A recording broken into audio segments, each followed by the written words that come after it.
ನಮಸ್ಕಾರ. ನಾವು arithmetic progression first exercise 4th question ಇದ್ದೀವಿ. ಅವ್ರು ಕೊಟ್ಟಿರೋ ಲಿಸ್ಟ್ ಆಫ್ ನಂಬರ್ಸು ಎ ಪಿನ ಅಲ್ವಾ ಅಂತ ಕಂಡುಹಿಡಿಯಬೇಕು.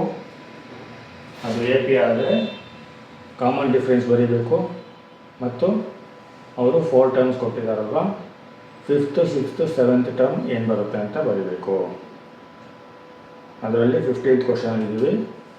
1 square 5 square 7 square 73 etcetera. First ಏನು ಮಾಡೋಣ,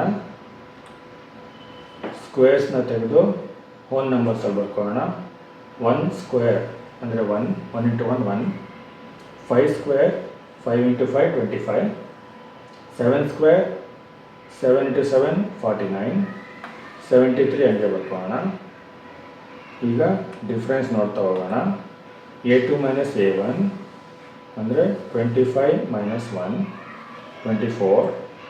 next a3 minus a2 49 minus 25, third term 49, second term 25, difference 24 ಬಂತು. Next a4 minus a3 fourth term minus third term 73 minus 49, ಅದು 24 ಬಂತು. ಡಿಫ್ರೆನ್ಸು ಫಸ್ಟ್ ಟರ್ಮ್ಗೆ ಸೆಕೆಂಡ್ ಟರ್ಮ್ಗೆ, ಸೆಕೆಂಡ್ ಟರ್ಮ್ಗೆ ಥರ್ಡ್ ಟರ್ಮ್ಗೆ, ಥರ್ಡ್ ಟರ್ಮ್ಗೆ ಫೋರ್ತ್ ಟರ್ಮ್ಗೆ ಎಲ್ಲದರಲ್ಲೂ 24 ಬಂದಿದೆ, ಅಂದರೆ ಅದು ಕಾಮನ್ ಡಿಫ್ರೆನ್ಸ್ ಆಯಿತು. a2 minus a1 is equal to a3 minus a2 is equal to a4 minus a3. So, the given list of numbers forms an AP. ಆದ್ದರಿಂದ ಅವ್ರು ಕೊಟ್ಟಿರೋ list of numbers A P ಆಗುತ್ತೆ. A P ಆಗುತ್ತೆ ಅಂದರೆ next step ಏನಾಗಿರಬೇಕು, common difference ಬರೀಬೇಕು ಮತ್ತು 3 more terms ಬರೀಬೇಕು. Common difference 24, T24.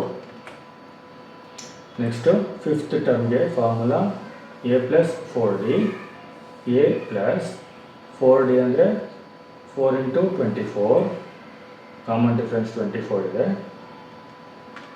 Next 1 plus 4 into 24 96 ಆಗುತ್ತೆ. 1 ಪ್ಲಸ್ 96 97 ಆಗುತ್ತೆ. ನೆಕ್ಸ್ಟು 6th ಟರ್ಮ್ ನೋಡೋಣ. a6 is equal to a plus 5d, a plus 5 into 24, 1 plus 5 into 24 120, 1 plus 120 121. ಈಗ a7 ನೋಡೋಣ. Formula a plus 6d, 1 plus 6d ಅಂದರೆ 6 into 24 is equal to 1 plus 6 into 24 144 ಆಗುತ್ತೆ. 1 plus 144 145 ಆಗುತ್ತೆ. ಅಂದರೆ 5th term 97, 6th term 121, 7th term 145. ಇಷ್ಟೇ answer. Thank you.